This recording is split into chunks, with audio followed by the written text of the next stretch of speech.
gets it. Now Kai Soto, expecting him to play a key role tonight. Here he is with ball in hand. And then Thompson this time with a defensive play. Now finds Jalen Green.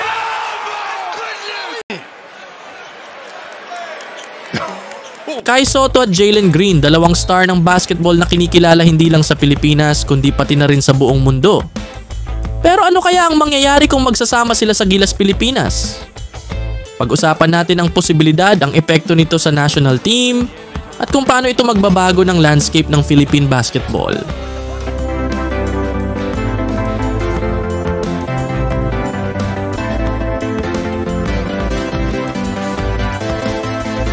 Bago natin pag-usapan ang kanilang pagsasama, kilalanin muna natin ang dalawang basketball prodigy na ito. Si Kai, ang 7'3" wonder ng Pilipinas, ay nagsimulang maglaro sa Ateneo.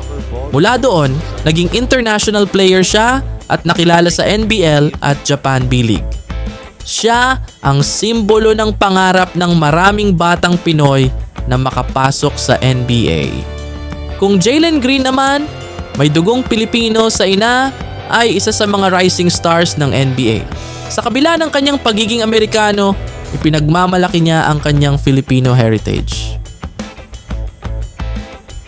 Maraming beses nang nagpahiwatig si Jalen Green ng pagmamahal niya sa Pilipinas.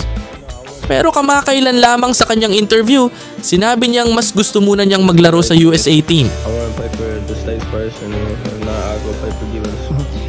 Pero ano ang mga kondisyon para makapaglaro siya para sa Gilas? Una dito ay ang eligibility. Si Jalen ay may Filipino heritage, pero kailangang maayos ang documentation para makapaglaro siya bilang local player sa FIBA. Sunod ay ang commitment. Kailangan niya ng pahintulot mula sa kanyang NBA team at sapat na oras para maglaro sa international competitions. At kung mangyari na nagsama sina Kai at Jalen, ano ang maaaring maging epekto ng kanilang tambalan sa Gilas Pilipinas? Umpisahan natin sa on-court impact. Una ay ang height and athleticism. Si Kai ang magbibigay ng towering presence sa loob, habang si Jalen ang magiging dynamic scorer sa perimeter. Pangalawa ay ang versatility. Pareho silang adaptable sa iba't ibang playing styles na magiging malaking advantage para sa Gilas. At syempre ang leadership.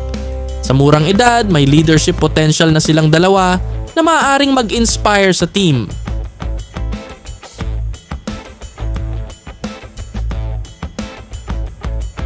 Pagdating naman sa off-court impact, andyan ang fan supports.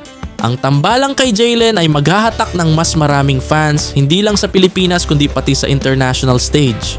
Andyan din ang sponsorships and media. Mas dadami ang sponsors at exposure ng Gilas na makakatulong sa development ng Philippine basketball.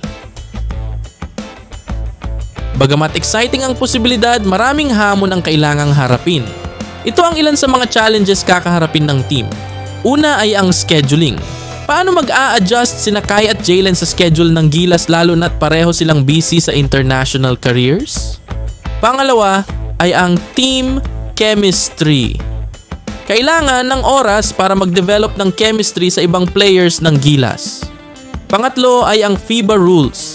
Siguraduhin na ang eligibility ni Jalen ay maayos upang maiwasan ang anumang issue. Upang maging maayos ang lahat, kailangan ng Gilas ng early planning.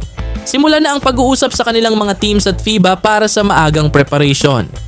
Kailangan din ng team ang focused training camps. Maglaan ng oras para mag-training ang buong team kasama sina Kai at Jalen. Ang tambalang kay Soto at Jalen Green ay maaaring magbigay daan sa bagong era ng Philippine basketball. Mas magiging competitive ang Gilas sa international stage at magiging inspirasyon sila para sa mga kabataang Pinoy na nangangarap na makapaglaro sa global stage. Ang tanong na lang ay kailan ito mangyayari? Samahan nyo kami sa pag-abang at patuloy na pagsuporta sa Philippine basketball. Salamat sa inyong panonood mga ka-hoopers. Baka pwede nyong i-like ang video na ito at mag-subscribe na rin para sa mga bagong updates. Hit the notification bell para malaman nyo agad ang mga bagong videos. Maraming salamat!